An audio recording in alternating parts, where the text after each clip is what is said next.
Tā, sveiki.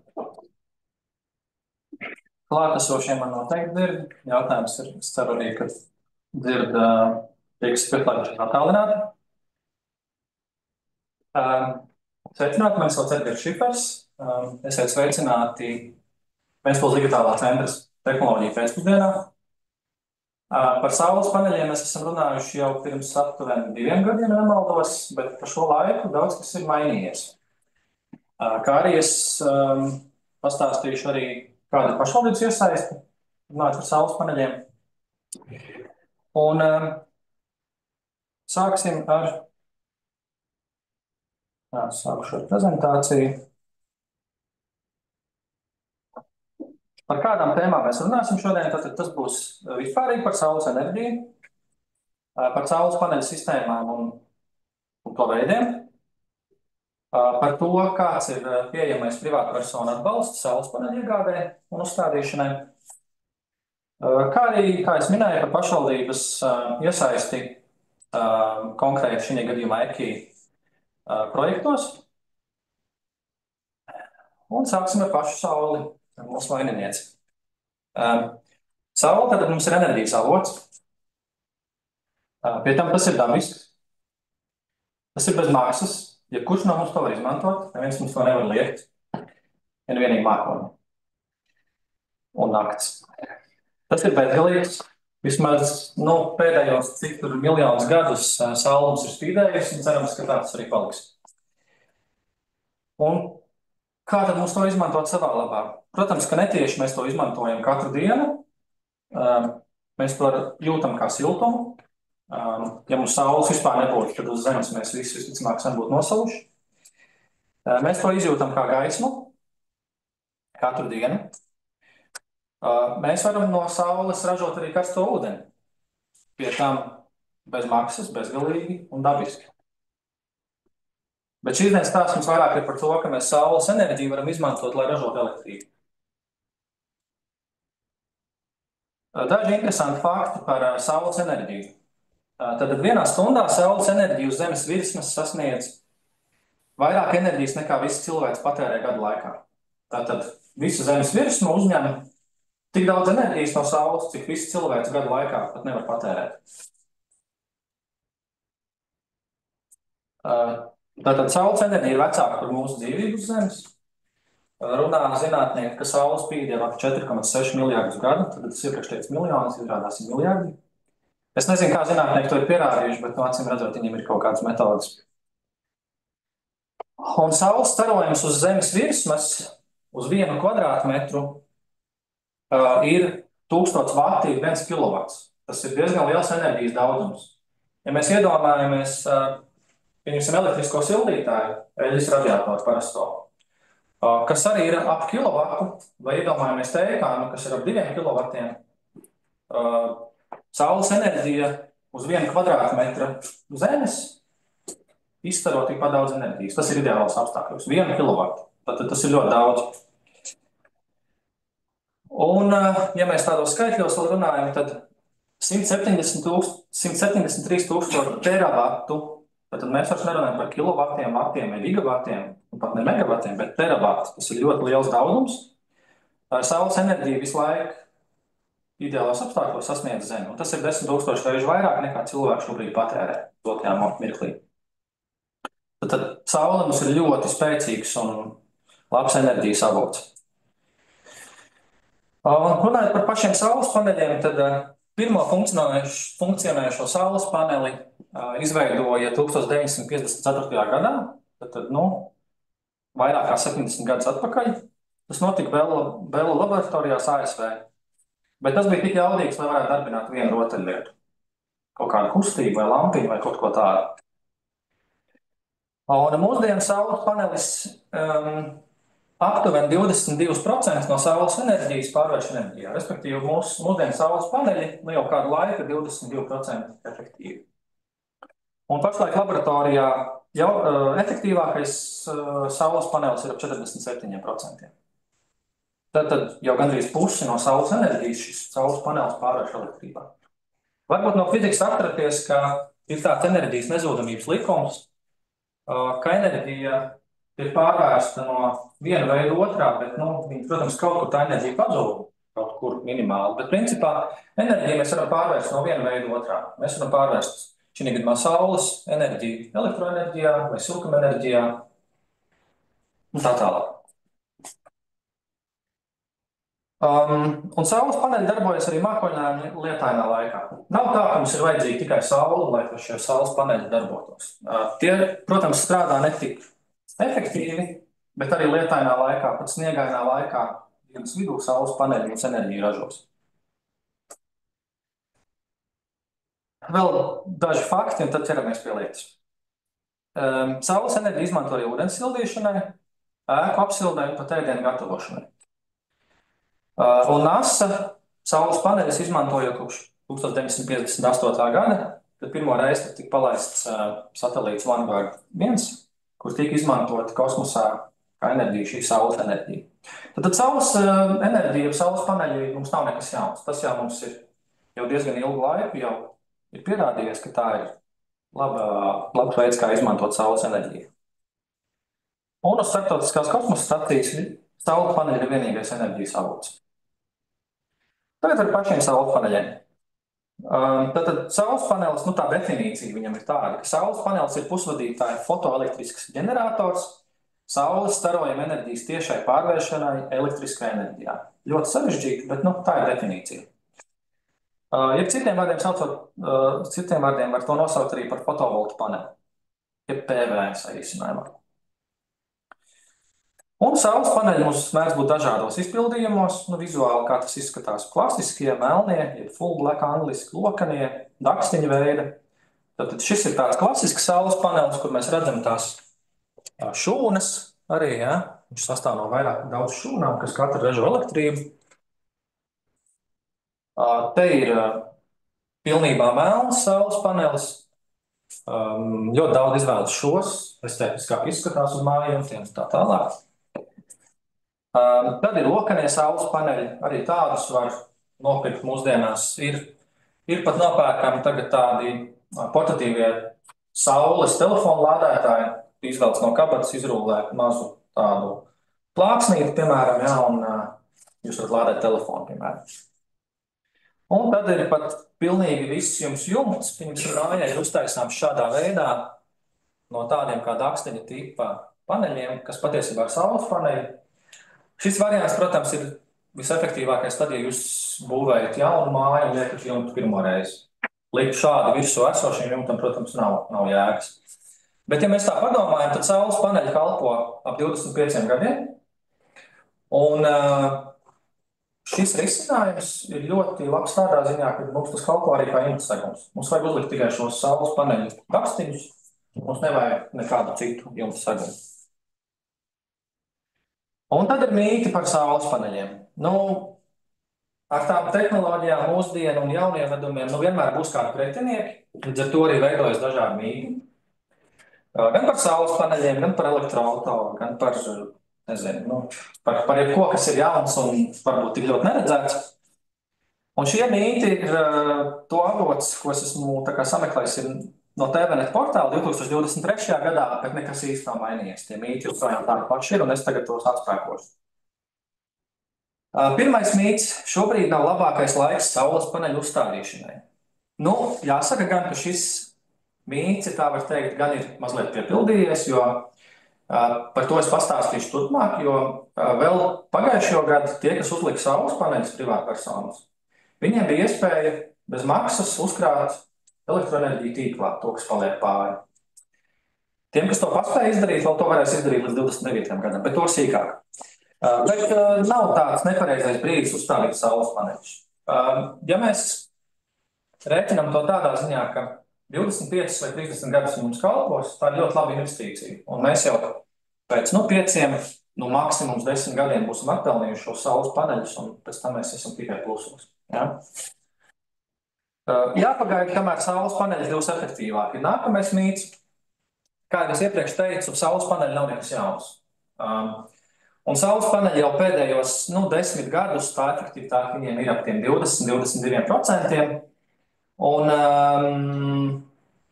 viņi diži kāds baigais lēciens, visticamāk nebūs efektivitāte, tā kā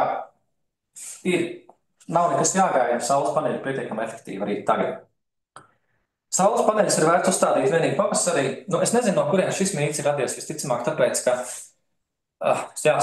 pavasarī mums saule vairāk sāk spīdēt, vasarā vairāk, protams, rudenī mazliet, bet jūs pazaudējat tikai pirmo to gadu, vienalga, ja jūs uzliksiet decembrī, janvārī vai augustā, pirmajā gadā jūs mazāk iegūsiet, ja jūs uzliksiet, septembrī, bet pārējos 25 gadus jums puslīdz vienādi ražos katru gadu šie paneļi.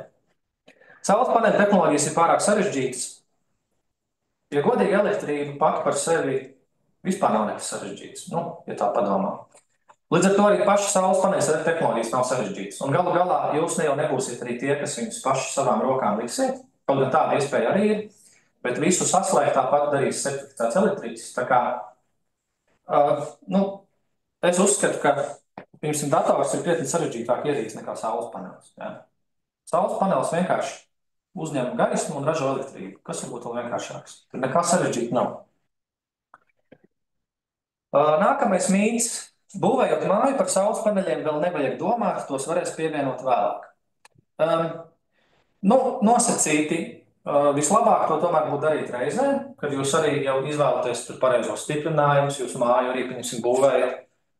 Ja varbūt domājat par to pareizā virzienā, kā novietot, lai būtu pret dienvidiem vairāk pret paneļa.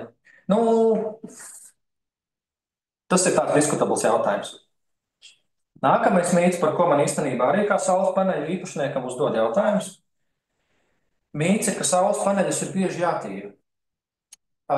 Es varu pateikt uzreiz to, ka saules paneļus es personīgi tīru vienreiz gadā vai sagaidu pirmo lietu pavasarī.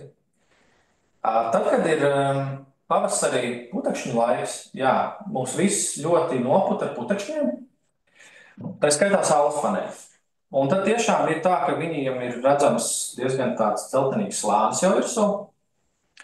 Un tā atšķirība, vai mēs viņus paturam tādus vai noskalojam vienkārši ar ūdeni, ar šļūteni, tā atšķirība, cik tie ražo, ir diezgan ievērojama. Tur pat ir kaut kā 10–20% novēroti, cik es esmu novērojis.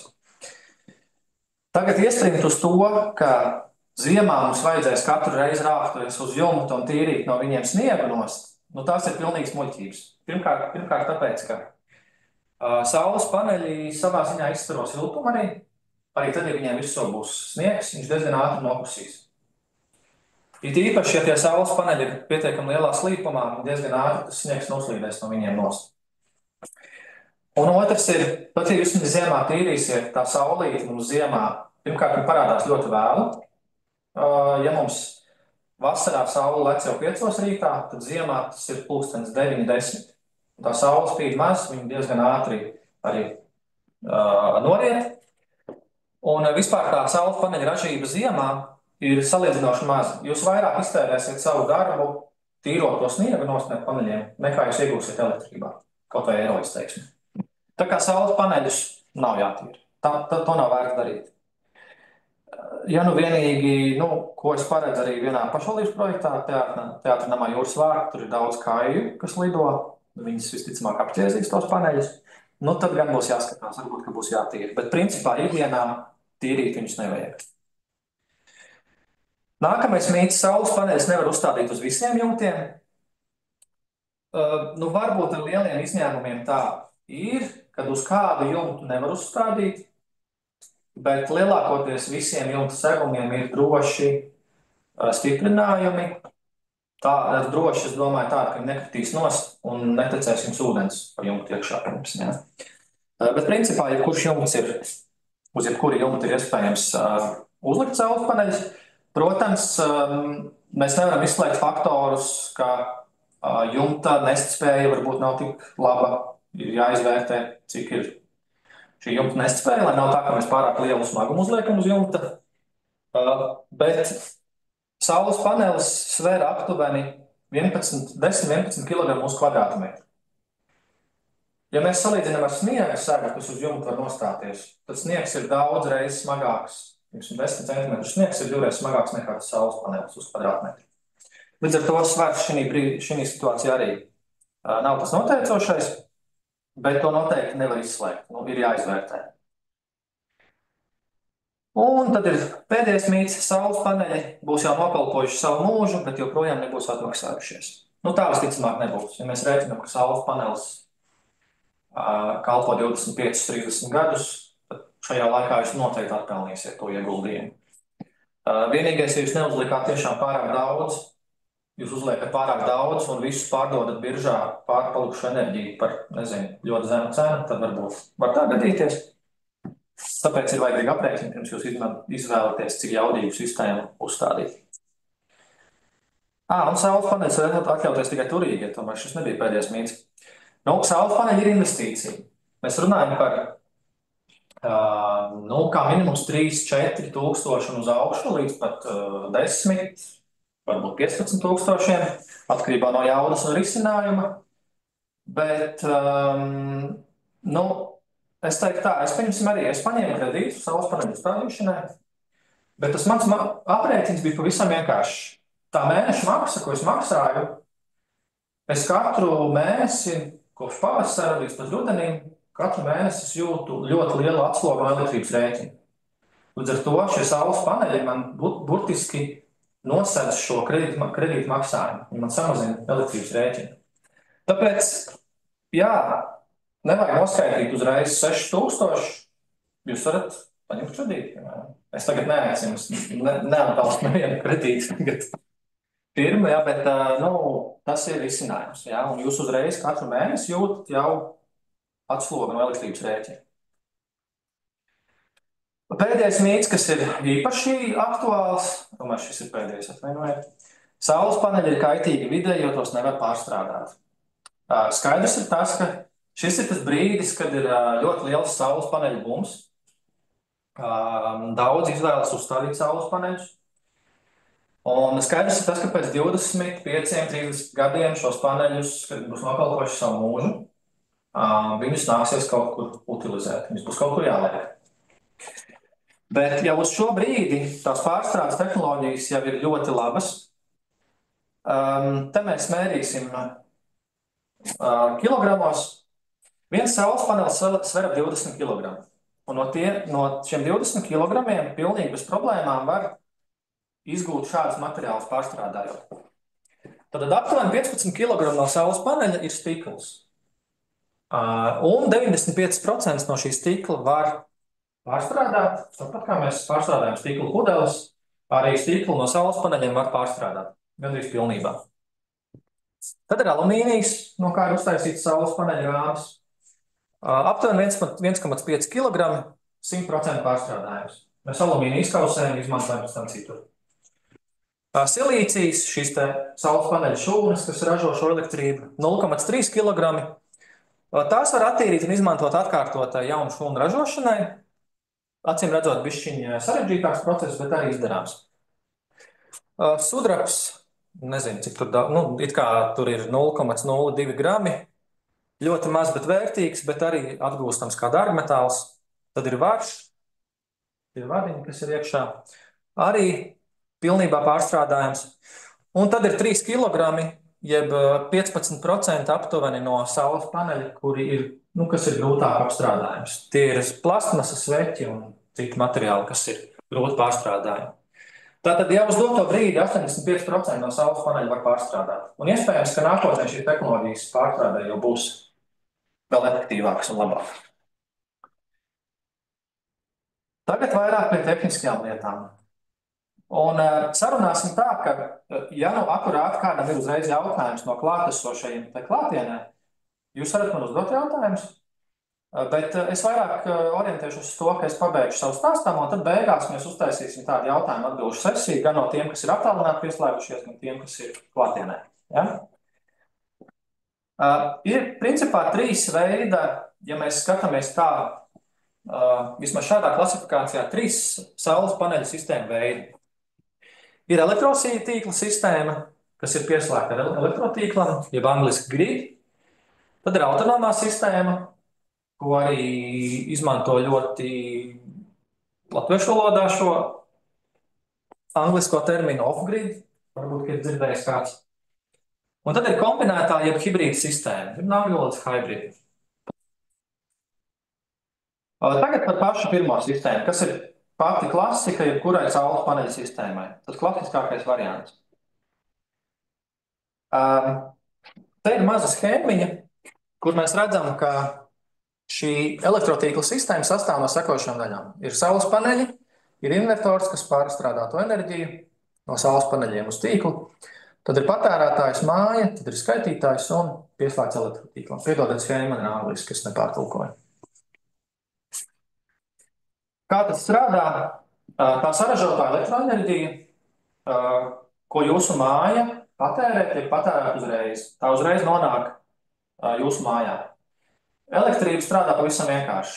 Tā ceļo visīsāko ceļu līdz patērētājiem. Jūs ieslēdzat tēkānu, elektrība no saules paneļiem caur invertoru uzreiz aizies uz jūsu tēkānu pa īsāko ceļu. Pāri palikusi enerģija tiek nodota tīklā. Nevelti ir šis elektrības skaitītājs, kas skaita abos virzienos. Cik jūs enerģiju paņemat no elektrotīkla un cik jūs enerģiju nododat tīklā. Ja pazūd elektrība tīklā, arī saules paneļa sistēma tiek izslēgta. Tas nozīmē to, ka ja tīklā būs problēmas, būs, nezinu, dienas vidū vētra, pazudīs elektrība, saules paneļi arī pārstās ražot. Šis ir īstenībā arī viens no mītiem, ka cilvēki domā, ka viņi uzliks saules paneļus, un tad neatkarīgi no nekā viņiem būs elektrība, kamēr spīdēs saule. Tā nav, un tas ir tāpēc, ka saules paneļi tad dod tīklu elektrību arī tīklā.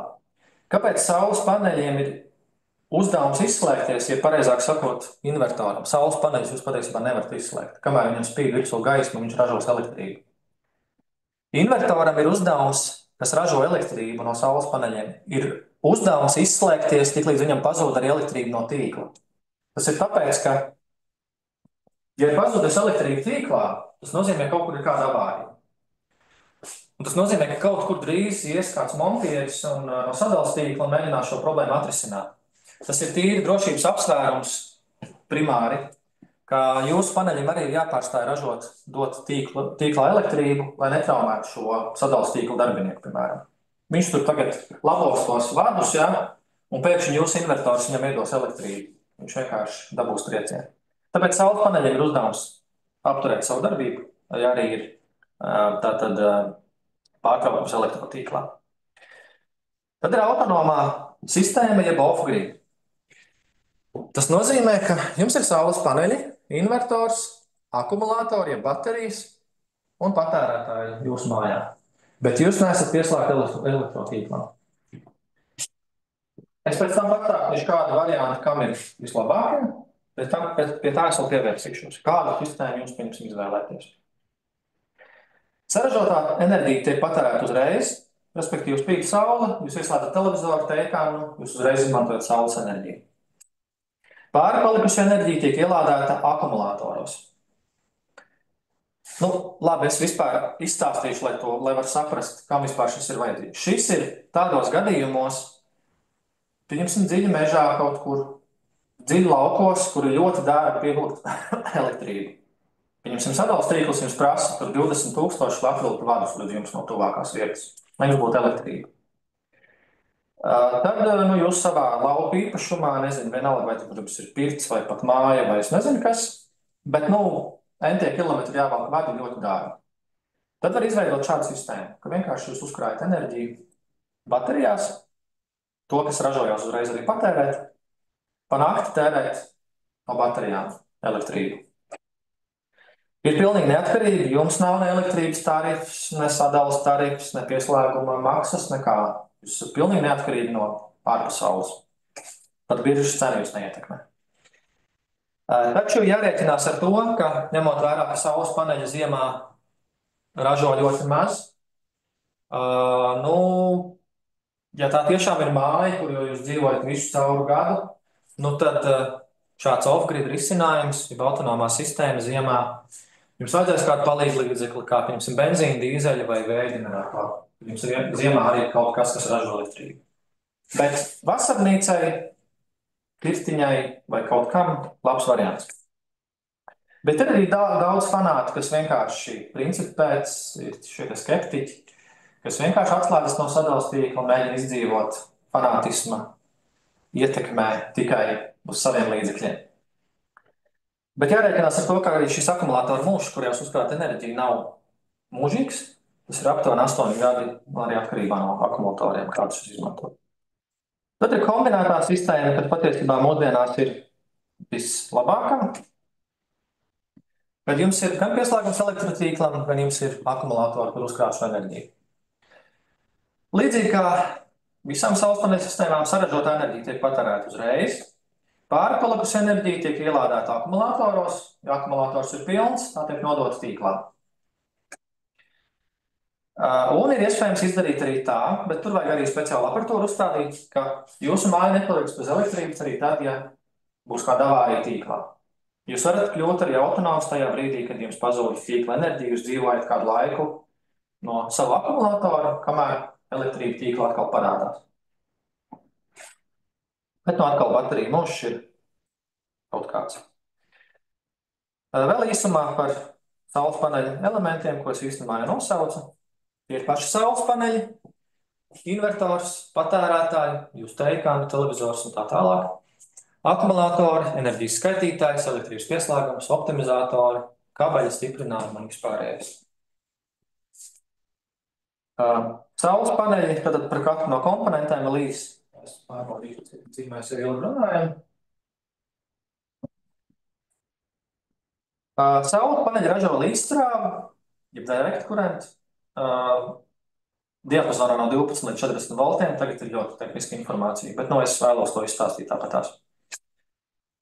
Un saražoto elektroenerģiju tātad mēs varam vai nu iztērēt uzreiz, uzkrāt vai pārveidot mainstrāvā. Tas ir tas, ko dara invertors. Invertors, īsa atkal fizikas lekcija, ir 2 veidi mums elektrība, ko mēs zinām pārsvarā. Tā ir mainstrāva, kas mums ir rozetēs sienā, un ir līdzstrāva, kas mums ir baterijās, telefonu lādētājos un arī saules paneļos. Un invertors ir tas, kas pārveido šo līdzstrāvu uz mainstrāvu, lai mēs viņu varētu izmantot savās mājas rozetēs. Tas tā vienkāršotiem vārdiem skaidrojums. Invertori ir vai nu 1 fāzes vai 3 fāzes, līdzīgi kā mums ir pieslēguma elektrības. Dzīvokļos parasti ir 1 fāzes pieslēgums, privātmājās parasti 3 māju un lielos objektos loģiski vai 3 fāzu. Un tad, protams, nozīmīgi ir arī parametrs ir šī invertora maksimālā jauda, cik viņš spēj šo enerģiju ražot. Tad ir akumulātori. To galvenais mērķis ir uzglabāt enerģiju, elektroenerģiju. Līdzīgi kā jūs lādējat baterijas, nezinu, kam, telefonam, datoram. Akumulātoru veids, svinas kābes, tie ir tie vecie smagi akumulātori, un litija baterijas ir modernās baterijas. Tad ir ietilpība, ko rēķina, ko mēra kilovatstundās. Nevis kilovatos, bet kilovatstundās. Šī ir ļoti tāda lieta, ko bieži jāvats kilovati un kilovatstundas. Tie ir 2 dažādi termini. Kilovats mums ir momentānā jauda, cik jaudīgs ir kaut kas, vai nu tas saules paneļu pieslēgums vai motors, cik ir jaudīgs, pieņemsim, jā. Bet kilovatstunda ir tā kā daudzums, cik mēs daudz varam, ielikt to elektrību burciņā vai baterijā, jā, pieņemsim. Tā ir ietilpības mērvienība, kilovatstunda. Kilovatstunda ir tas apjoms, par ko jūs maksājat elektrības rēķinā. Cik jūs esat patērējuši elektrību, cik daudz elektrības. Un tad svarīgākais jautājums šodien laikam. Vai man uzstādīt saules paneļus? Un tur jums ir jāsaprot, vai jums tas ir nepieciešams. Kā to noskaidrot? Situācija kopš pagājušā gada 1. aprīļa ir diezgan sarežģīta, jo man būs laikam jāpāiet pie nākamā slaida.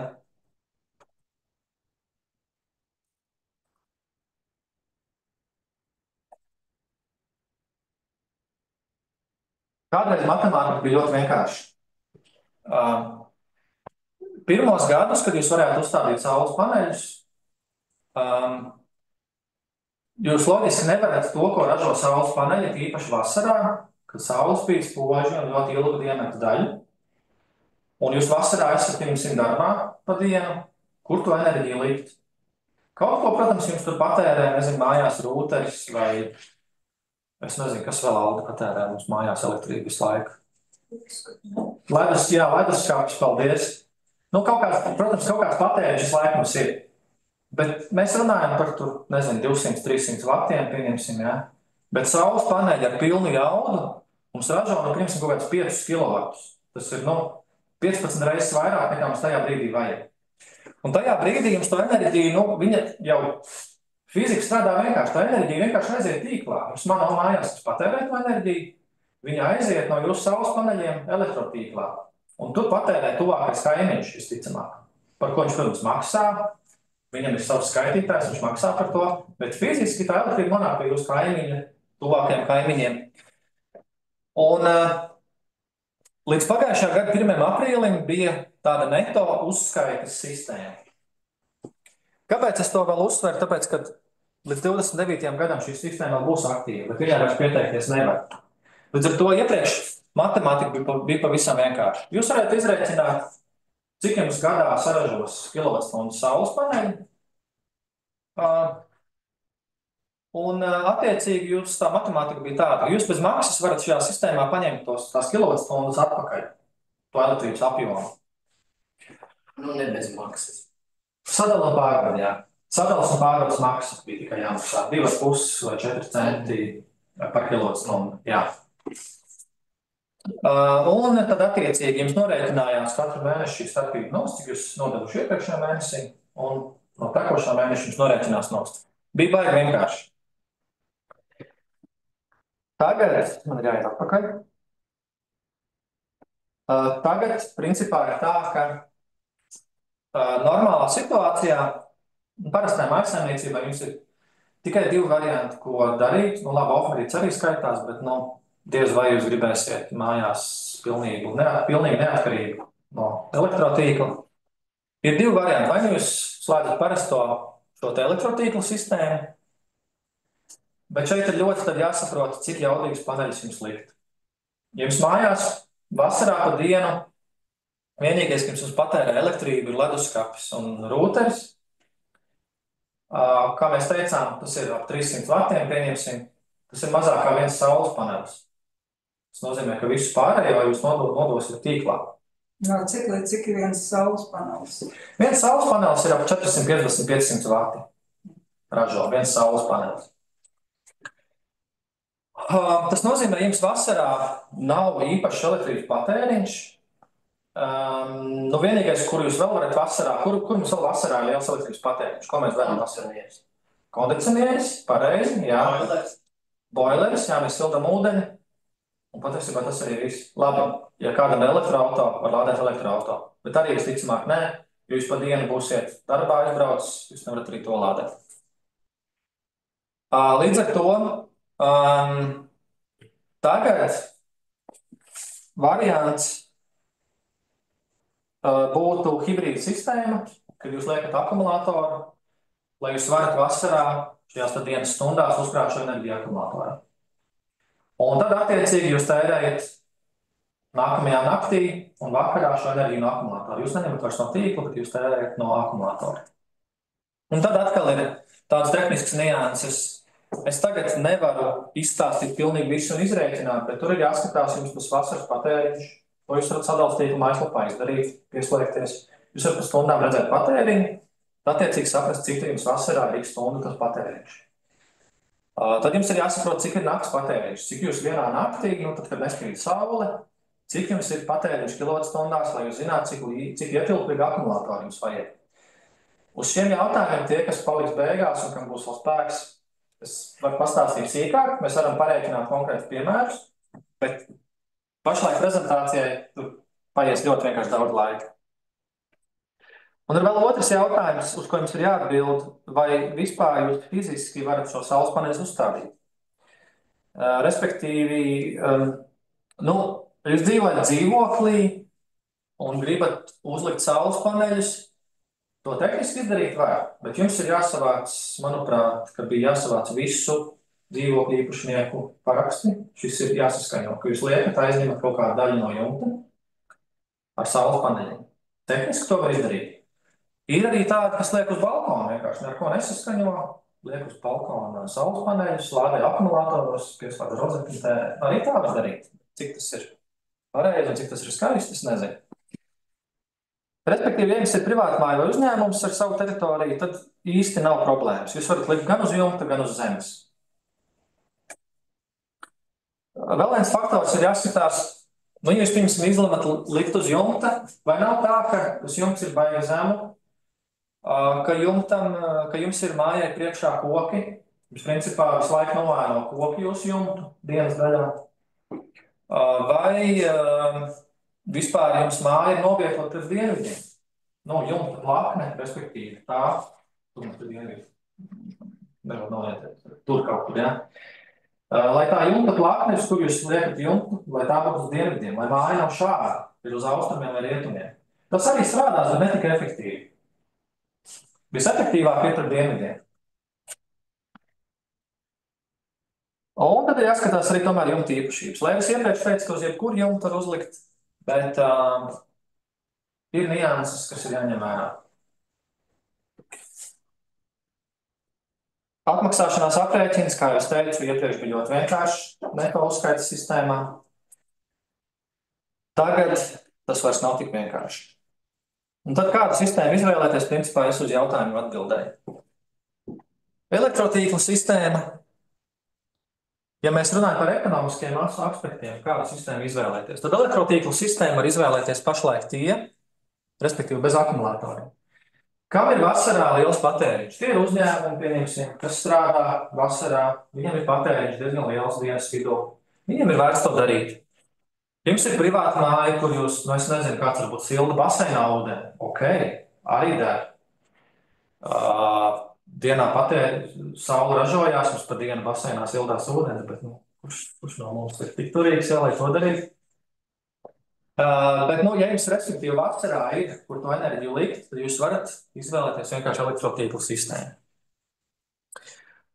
Autonomā sistēma, jeb off-grid, tātad, kā jau es iepriekš teicu, tiem, kam pieslēgums ir pārāk dārgi izveidot, dziļi mežā, dziļi laukos, kur jāvelk tālu kabeli, lai izveidot pieslēgumu, un ideāls ir risinājums kaut kādās vasaras mājiņās, vasaras pirtiņās, kas ir tālu no elektrotīkla.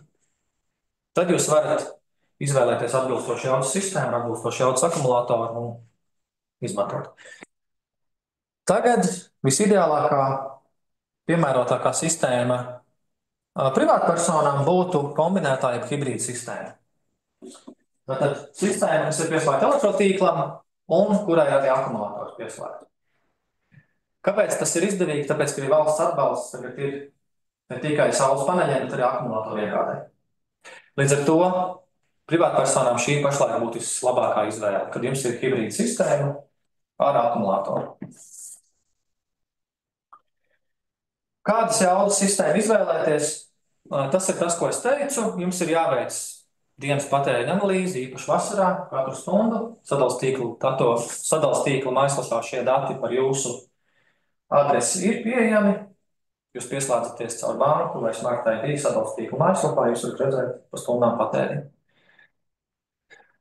Bet, kā jūs teicu, aprēķini ir pārāk sarežģīti. Iepriekš tie bija vienkārši pirms kurvi neto uzskaitas sistēma. Tagad vairs tas nav vienkārši. Mazas vēl tehniskas nianses. Jūsu pieslēguma ievada jaudai vajadzētu būt mazliet lielākai nekā saules paneļa kopēja jaudai. Tātad, ja jums ir, pieņemsim, 16 ampēru 3 fāzes pieslēgums, tad pieslēgumam būtu jābūt vismaz 20 ampēru. Tas ir arī prasība no sadales tīkla, starp citu. Tā kā viņi izvērtē katru objektu. Ja saules paneļas daļai noēno koki, skurstenis vai kaut kas cits, ir jāizmanto optimizatori. Tā ir ļoti tehniska nianse, bet ne visiem šie jumti ir tādā vietā, lai spīdētu sauli vienmērīgi uz visiem paneļiem. Saules paneļiem ir tāda negatīva īpašība. Ja kaut viens saules panelis tiek noēnots, visi saules paneļi samazina savu jaudu. Viņi nestrādā ar maksimālo jaudu. Līdz ar to ir tāda lieta kā optimizatori, kur jūs pievienojat katram saules panelim. Tas ir tāds gudrs ierīcis, kas spēja balansēt šo jaudu. Līdz ar to, ja jums viens panelis būs noēnots, nezinu, skurstenis, viņš tur nostājās priekšā skursteņa ēna, Vai jums pārējie nesamazinās jaudu? Bet labi, tā ir ļoti tehniski nianses, pie kā es tālāk neiedziļināšos. Mājas elektrosadalē jābūt vismaz 7 brīvām vietām. Tas ir drošinātājiem un skaitītājiem. Tautā sauktā elektrības kaste, ja? Un ņemot vērā, ka saules paneļi kalpo ilgi, vismaz 20 gadi, ja jūs liekat uz jumta, tad ir vēlams izvērtēt jumta stāvokli, vai nav pirms saules paneļu uzstādīšanas jāmaina jumta segums. Lai nav tā, ka jūs uzliekat saules paneļus, un pēc 5 gadiem jums ir jāmaina jumta segums, jo tas ir vienkārši novecojis, nokalpojis. Tāpēc tas ir arī jāņem vērā. Tagad mazliet arī par to, kas notiek ar šo lieko enerģiju, ja tā netiek ielādēta akumulātoros, pieņemsim. Par neto uzskaitas sistēmu, tad es jau īsumā pastāstīju. Tā bija aktīva varēja pieteikties līdz pagājušā gada 1. aprīlim. Un jūs kilovatstundas nododat virtuāli, viņas nosacīt jums tiek uzglabātas elektrotīklā, un jūs viņus varat dabūt bez maksas atpakaļ, izņemot sadalas un pārvades maksu. Bet, kā es teicu, tiem, kas tagad liek paneļus, šis vairs nav aktuāli. Šī programma būs aktuāla līdz 29. gadam, bet tikai tiem, kas paspēja pieteikties līdz pagājušā gada aprīlim. Kas notiek ar visiem jaunajiem klientiem? Ir neto norēķinu sistēma. Tad iepriekš bija neto uzskaitas sistēma, tagad ir neto norēķinu sistēma. Neto norēķinu sistēma strādā tā, ka tas, ko jūs paši nespējat patērēt tajā brīdī, un jūsu akumulators, ja jums tāds ir, arī ir pilns, tad šī enerģija nonāk tīklā, jūs viņu nodota tīklā. Un šī nodotā enerģija kilovatstundas, ja, tad enerģijas apjoms tiek pārdots par pašreizējo biržas cenu, un diez vai jums kāds elektrības iepirkējs ņems par fiksētu cenu. Ja arī ņems, tad par ļoti zemu cenu. Un šī pārdotā enerģija tiek pārvērsta eiro pie jūsu tirgotāja. Un šie eiro jums vienkārši mēnesis beigās no jūsu patērētās enerģijas rēķina tiek nodzēsti nost. Bet nekāds bizness jums nesanāks ar šo te, jo tagad tā biržas cena pavasarī, vasarā, rudenī, tad, kad spīd saule, saulēnās dienās biržas cena ir pat citreiz mīnusos dienas vidū. Ja saule ražo, laika nogriezienī šāda ir tā līkne, cik ražo saule, tad biržas cena ir pilnīgi pretēji. Biržas cena dienas vidū ir tuvu nullei vai pat mīnusos, tad, kad es vairāk ražo. Jo vienkārši rodās pārpalikums tīklā. Nav kur to enerģiju likt, līdz ar to neviens viņu negrib pirkt. Bet uzkrātajai summai nav ierobežojumi. Ja arī jums izdodās uzkrāt ļoti daudz, tad ierobežojumi tur nav. Vēl tāda dažas loģistikas lietas, kas ir jādara, lai uzstādītu saules paneļus. Pats pirmais punkts. Jums ir jāizraksta iesniegums sadales tīklā. Tas ir patiesībā jāizpilda šajā sadales tīklā. Pašapkalpošanās sistēmā jums ir jāpieslēdzas. Un jums ir jāizveido pieteikums. Jums ir vispirms jāsaprot, vai sadales tīklus vispār ir gatavi ņemt pretī no jums elektrību. Vai viņu tīkli ir tam gatavi. Pierīgā, pieņemsim, ir ļoti daudz šie mikrorajoni, privātās mājas, privāto māju rajoni, kur ir tik daudz salikuši saules paneļus, ka sadales tīkls saka stop, mēs vairs nevaram paņemt pretī. Jo problēma ir tāda, ka patēriņš mums, ka mēs ņemam no tīkliem elektrības, ir tāds diezgan izbalansēts. Ja? Viens tur tajā brīdī, otrs tajā, bet saules paneļi saulainā dienā ražo visi vienā laikā, un tam tīklam ir jāspēj to enerģiju paņemt pretī. Līdz ar to sadales tīkls kādā brīdī pasaka stop, mēs šajā jūsu adresē vairs nevaram paņemt pretī neko. Līdz ar to šis ir pirmais solis. Sadales tīklā pieteikums par saules paneļu konkrētas jaudas pieslēgumu. Tad, kad jūs sagaidat pozitīvu atbildi, ka jā, jūs to varat darīt no sadales tīkla, tad jūs gan varat turpināt jau plānošanu. Bet lūdzu, ja tiešām kāds līdz šim nonāk, neizlaidiet pirmo soli. Lai nav tā, ka jūs jau uzliekat paneļus, tagad uzrakstat iesniegumu sadales tīklu, viņi pasaka, piedodiet, mēs nevaram paņemt pretī. Pirmo soli nekādā gadījumā nevajadzētu izlaist. Ja nepieciešams jāveic jumta konstrukcijas apsakošana, un arī tas par to nespēju, ko es teicu. Vai jūsu jumts izturēs tos paneļus? ja sniegs iztur, tad visticamāk šie paneļi arī iztur. Bet tas ir privātpersonām, šī ir katra paša iniciatīva. Jums neviens pat neliek neko darīt. Ar saules paneļiem īstenībā ļoti interesanti. Saules paneļi neskaitās būve, līdz ar to neatiecas būvniecības likums. Ne uz zemes liekot paneļus, ne uz jumtības, nevajag tehnisko projektu vai kādu citu tehnisko dokumentāciju. Vienīgais, kas jums ir jādara, man šķiet, ka rekur ir.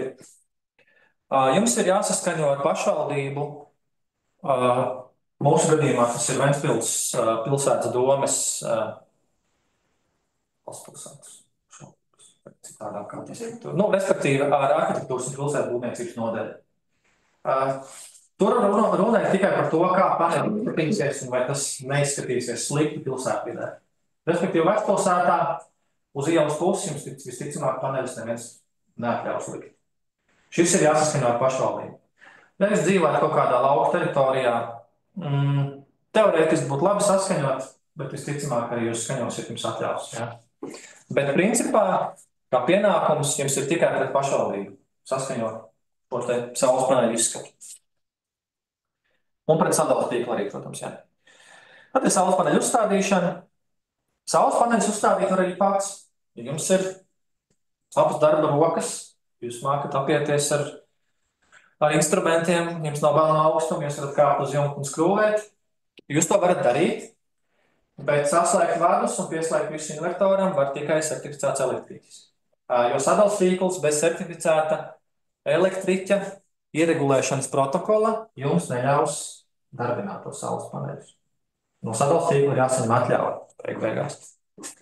Bet to vienkāršo darbu, es gan neteiktu, ka tas ir vienkārši, jo saules panelis ir liels un smags, viens to nevar izdarīt, tur vai vismaz 2 cilvēkus var uzstādīt. To darbiņu jūs varat darīt. Un, ja protokolu iesniedz sadales tīklam, 3 darba dienu laikā viņi izskata apstiprina, un jums viss jau ir darbībā. Tagad par valsts atbalstu privātpersonām. Nebūtu nemaz svarīgs jautājums. Mēs drīz arī tuvojamies beigām. Pašlaik ir pieejamas 2, cik es vismaz varēju atrast. Ir 2 programmas. Ir emisijas kvotu izsolēšanas instruments, jeb EKI, un Centrālā finanšu un līguma aģentūra, CFLA.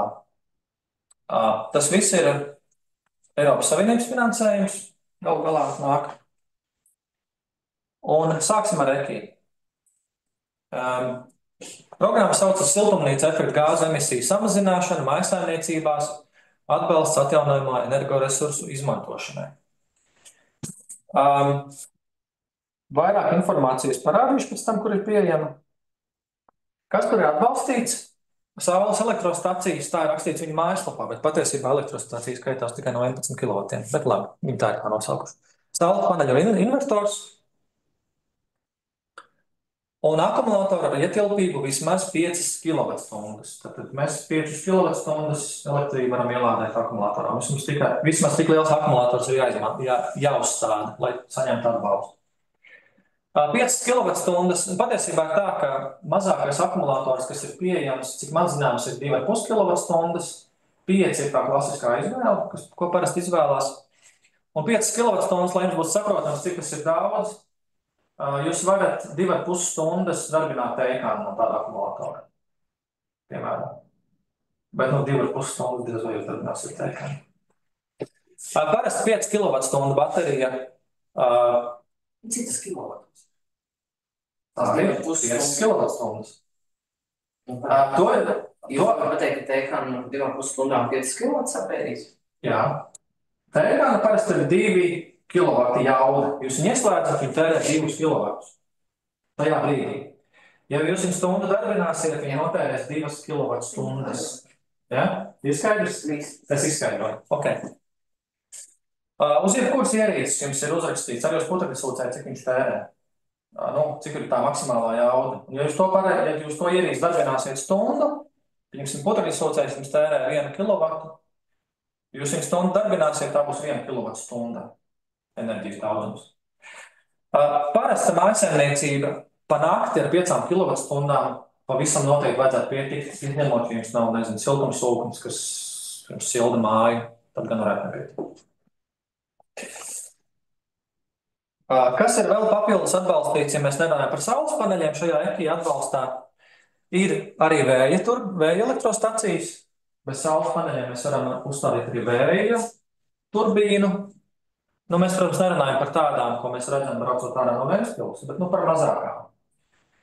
Bet īstenībā tā ir laba kombinācija. Saules paneļi mums ražo dienā, Ventspilī, lai arī Liepāja ir pilsēta, kurā piedzimst vējš, bet manuprāt, ka Ventspilī ir trakāk. Tas ir sen jau zināms, ka Ventspilī viņš ir vairāk un biežāk. Nu, tieši tā, jā. Un, kā teica tīkli, Liepāja vienkārši vējam ir labs PR. Jā. Tātad vēja elektrostacijas ar tūri. Tā ir laba kombinācija. Vējš plus saule ideāli. Un tad šajā programmā bez saules paneļiem jūs varat nomainīt esošā fosilā apkuras katla pret granula katlu, saules kolektoru vai sistēmu vai siltumsūkni. Respektīvi, ja jūs kurinat dīzeli, ogles, gāzi, kas ir fosīlie resursi, jūs varat arī nomainīt šādu apkuras katlu pret vai no granulām, saules kolektoru sistēmu, tas ir līdzīgi kā saules paneļiem, bet viņas ilgi ūdens uzreiz, elektrību. Vai siltumsūkni, kas darbojas uz elektrību. Kas ir interesanti, bet labi, tos pataupīšu nākamajai programmai. Un vēl pieslēguma centralizētai siltumapgādes sistēmai projektēšana un siltumēklu izveide. Respektīvi, jums par māju iet Ventspils siltuma tranšē, jūs varat arī saņemt atbalstu, lai pieslēgtos Ventspils siltumā. Finansējums būs pieejams līdz 29. gada 31. decembrim, ja nebeigsies ātrāk. Es nezinu, viņi parasti atjauno, visticamāk. Vismaz elektroauto iegādēji atjaunoja šo finansējumu, piešķīra vēl. Atbalsts saules paneļiem ir līdz 4000 eiro, atkarībā no uzstādītās sistēmas jaudas. 4000 eiro par 11 kW saules paneļiem, kas ir ļoti jaudīgi. Ja mums vairs nav neto uzskaitas sistēma, ļoti reti, kuram vajadzēs 11 kW saules paneļus. Nu, tad mēs varam rēķināt, ka 5 kW saules paneļu atbalsts būs ap 2000. Ja mēs tā domu rēķinām, tad tas ir aptuveni trešā daļa, jūs saņemat atbalstā no tās, ka jūs iztērēsiet. Bet tas ir ļoti atkarīgs no dažādiem faktoriem. No stiprinājuma veidiem, no jaudas un tā tālāk. Bet šis atbalsts ir aptuveni trešā daļa. Nu, tā, tiešām rūp rēķinot. Respektīvi, jūs 6000 iztērēsiet saules paneļiem, 2000 varbūt dabūsiet atpakaļ. Nu, kaut kā tā. Un atbalsts akumulatoriem līdz 2500. Respektīvi, nav nozīmes, cik jaudīgi akumulātori jūs liekat, bet kā minimums 5 kWh, jūs varat likt arī 15 kWh akumulātoru, jums atbalsta būs 2500. Bet 5 kWh akumulators maksā ap 3 vai 4 tūkstošiem. Tas nav lēti. Akumulatori joprojām ir ļoti dārgi. Jā, bet 2500. Un atbalstam piesakās pēc sistēmas ieviešanas. Jūs no sākuma iztērējat savus līdzekļus, nododat sadalstīklam šo sistēmu, tad jūs pieprasat EKI, lai jums kompensē šo te jūs pienākošos daļu. Īstumā par prasībām, bet tās ir daudz vairāk. Par tām jūs varat iepazīties mājaslapā eki.lv. Iejot šajā mājaslapā uzreiz kreisajā pusē būs saules panelītis, uz kur uzspiežot jūs varat visu izlasīt. Mājai jābūt nodota eksploatācijā, tas ir viens.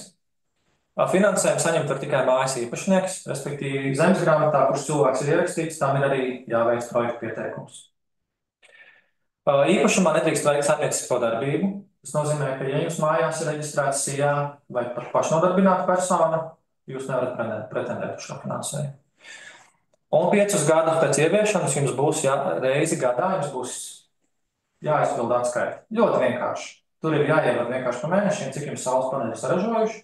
Šī informācija jums būs no invertora, cik jums ir patēriņš bijis kopējais pa mēnešiem un cik ir nodots tīklā.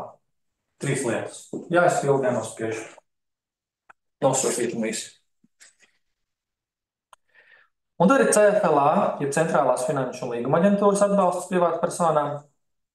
Bet šis ir ļoti ierobežots projekts tādā ziņā, ka primārais mērķis ir dzīvojamās mājas īpašniekam, kas grib nomainīt apkuras iekārtas, kas ir interesanti.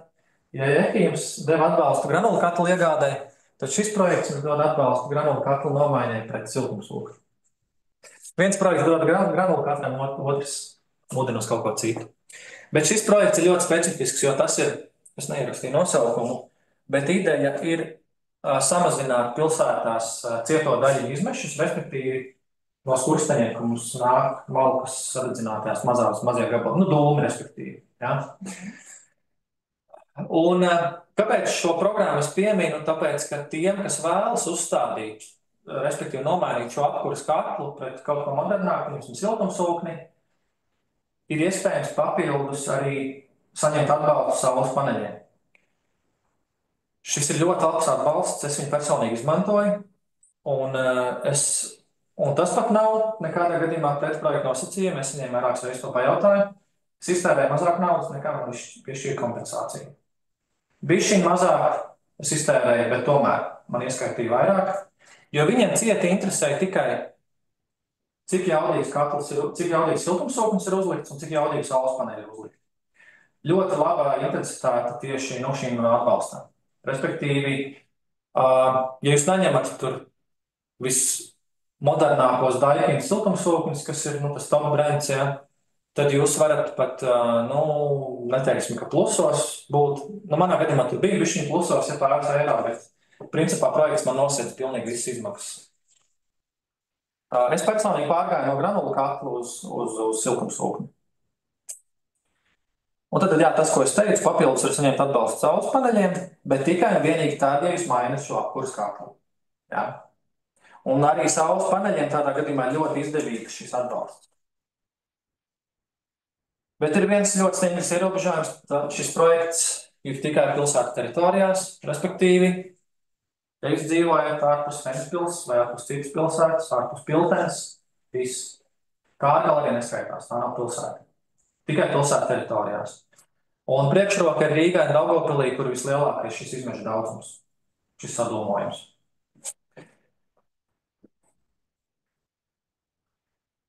Un pieteikšanās, šī ir pēdējā kārta, viņi izsludināja papildu kārtu. Plānota, ka pēdējo kārtu viņi izsludinās 2005. Gada maijā vai jūnijā, tad ļoti drīz. Tā kā tiešām kādam šis ir aktuāli, tad ir pēdējais brīdis jau sākt pētīt. Vai tas ir tāpat tās, ka pa priekšu ir jāuzstājas tā sistēma? Diemžēl, jā. Jā, tas ir tāpat. Atbalsta apmērs siltumsūkņiem ir 85%. Viņiem ir noteikts, cik jaudīgi siltumsūkņi uzliec un cik ir pretī pienākas finansējums. Jā.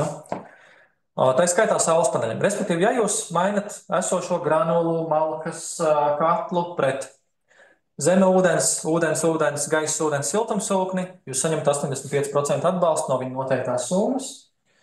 Tā ir skaitā arī saules paneļiem, un kas ir vēl labi, tā ir skaitā apkuras sistēmas rekonstrukcijai.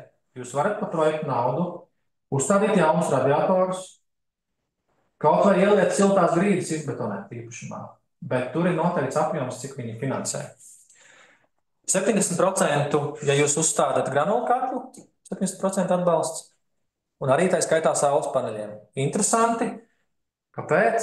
It kā jau granulu katls arī patērē bišķiņ elektrību, bet ļoti niecīgi, bet arī saules paneļiem šī gadījumā dod balstu. Un arī apkuras sistēmas rekonstrukcijai. Radiators, siltās grīdas, jūs to varat izbūvēt. Un gaisa siltumsūkņiem ir 50% atbalsts no viņa noteiktās summas, attiecīgās jaudas. Gaisa, tas ir mums šajā telpā nav, bet tas ir tā kā parastais kondicionieris, kas ir sienas. Tas pūš vienkārši siltu vai augstu gaisu. Bet arī tā skaitā saules paneļiem ir 50% atbalsts no noteiktās jaudas mērvienības. Un vairāk informācija CFLA Gov.lv mājaslapā.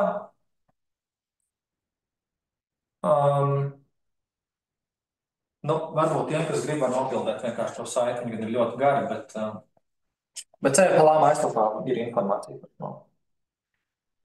Un tagad ir pienācis brīdis mūsu pasākumam, kur man ir jāizstāsta par pašvaldības iesaisti EKI projektu konkursā, kas patiesībā ir šī pasākuma mērķis. Viens no mērķiem svarīgākajiem. Viens ir informēt jūs par saules paneļiem, bet otrs man ir projektā ir obligātā publicitāte, un mums ir jāinformē jūs par pašvaldības iesaisti šajos projektos. To es arī darīšu. Tātad pagājušajā gadā tika izsludināts EKI projektu konkurss, kas saucas siltumnīca efekta gāzu emisiju samazināšana ar viedajām pilsētvides tehnoloģijām. Siltumnīca efekta gāzes ir CO2. Tas ir tas sliktās gāzes, kas mums rodas patiesībā elpojot, un kas rodas arī sadedzinot kaut kādu kurinājumu. Un atbildīgā institūcija ir SIA vidas investīciju fonds, un projekta finansētājs ir šis iepriekš pieminētais EKI. Tas pats, kas privātpersonu atbalstam. Un mērķis ir ieviest un demonstrēt viedās pilsētvides tehnoloģijas, kas samazina šīs siltumnīca efekta gāzu emisijas. Tā skaitā atjaunojamos resursus izmantojušos viedās pilsētvides tehnoloģijas. Šie bija diezgan lieli, tādi apjomīgi, bija jāorientēt uz pašvaldībām tieši un valsts institūcijām. Un atbalsts tur bija, ka minimālais slieksnis bija 30 000, maksimālais 300 000, runājot par saules paneļiem. Un tas, ko finansēja fonds, bija 70%, respektīvi pašvaldība finansē tikai 30% no ieguldījumiem. Un sasniedzamais rezultāts ir šis CO2 ietaupījums. Kas vispār ir CO2 ietaupījums, runājot par elektrību? Latvija ir ļoti zaļa valsts, ja mēs runājam par elektrības ražošanu. Mums ir HESI, mēs paši ražojam elektrību, mums ir vēja parki, mums ir saules parki jau tagad daudz. Bet ir valstis, kas dedzina akmeņoglus ražot elektrību, un viņi ļoti daudz CO2 emisijas šis veids. Un mums Latvijā par katru kilovatstundu, ko mēs saražojam, tā CO2 emisija ir ļoti maza. 0,109 kilogrami, manuprāt, bija uz 1 kilovatstundu. Un jā, mūsu pašvaldība izvērtēja, vai piedalīties šajā projektu konkursā vai nē. Un tika izvērtēti ļoti daudz pašvaldības objekti, lai saprastu, vai ir vērts uzstādīt saules paneļus šajos objektos. Visas skolas, visi bērnu dārzi, dome, pašvaldības iestādes citas tika izvērtētas, kur to ir vērts darīt. Tas lielā mērā atkarīgs no patēriņa, cik ir dienas patēriņš. Un beigās pašvaldība nonāca līdz 3 projektu pieteikumiem. Pirmais no tiem, un šie ir atbalstīti projekti, tie ir realizācijā pašlaik, mēs esam pašā sākumā, ja tā var teikt. Pirmais projekts saucās Saules elektrostacijas izveide pašpatēriņa vajadzībām Teātra namā Jūras vārā, ko realizē SIA Kurzemes filharmonija, ko arī es pārstāvu. Man bija šī ideja piedalīties šajā konkursā. Un tur uz jumta, es pastāstīšu pēc tam sīkāk. Otrais projekts ir Saules elektrostacijas izveide sociālās aprūpes namā Saule, kā mēs viņu saucam par pansionātu ikdienā, ja? Pērkona ielā 21.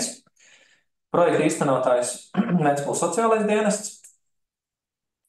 Un trešais projekts Saules elektrostacijas izveide Ventspils valstspilsētas pašvaldības domes administrācijas ēkā.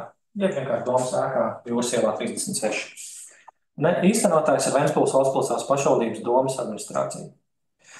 Un visas šīs aktivitātes tiks tātad īstenotas ar emisijas kvotu izsološanas instrumentu finansēto projektu atklātu konkursu. Siltumnīca efekta gāzu emisiju samazināšana ar viedajām pilsētvides tehnoloģijām.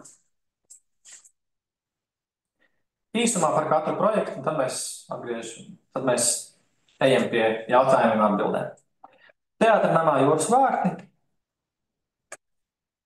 Tātad kopējās projekta izmaksas būs 49 000 eiro. Tā skaitā EKI finansējums, ja ārējais finansējums ir 34 538 eiro. Precīzi, tātad 70% atmaksās šis te fonds. Un CO2 izmešu ietaupījums gadā būs 3,2 tonnas gadā. Un tas būs 36 kW elektrostacija, diezgan jaudīga, uz ēkas jumta. No ielas pilnībā nevarēs redzēt neko. Ēkas jumts ir atbilstošs uzstādīšanai, 81 panelis kopā. Un plānots, ka saražos aptuveni 30,000 kWh gadā, 30,000 kWh. Tas ir kādas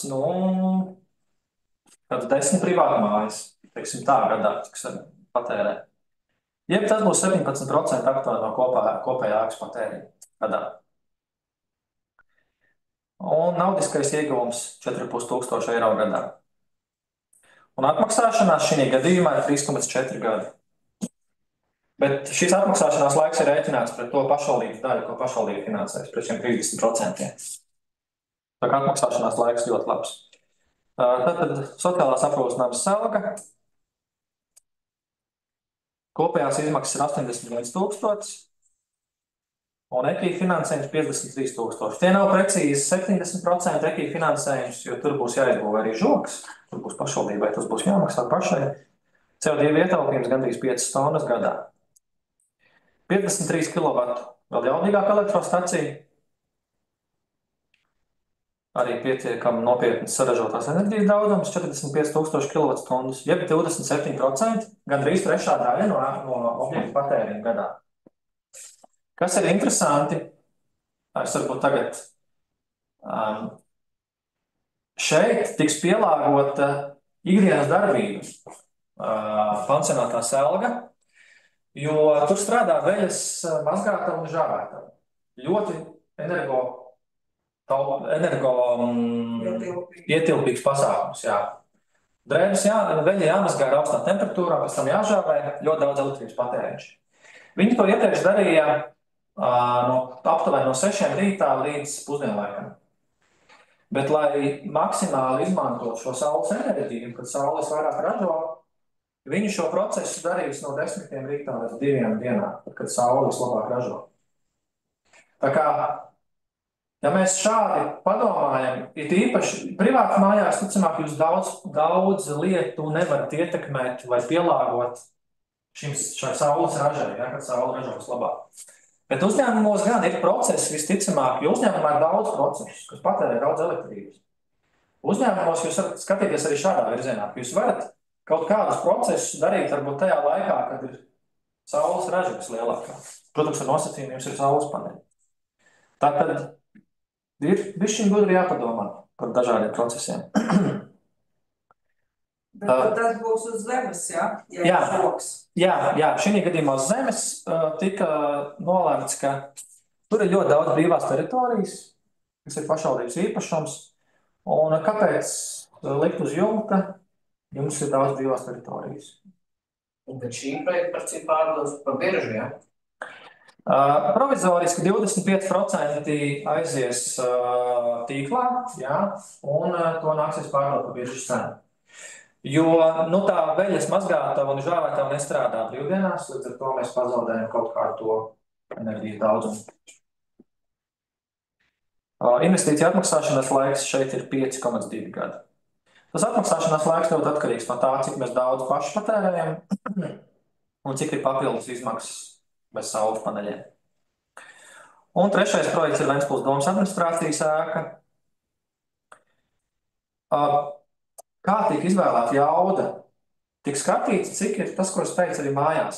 Cik jūs patērējat vasarā vienā stundā? Jā, sadals tīklā. Tiek izanalizēta informācija un nav jēgas uzlikt krietni jaudīgāku sistēmu, nekā jūs varat uzreiz patērēt tajās stundās.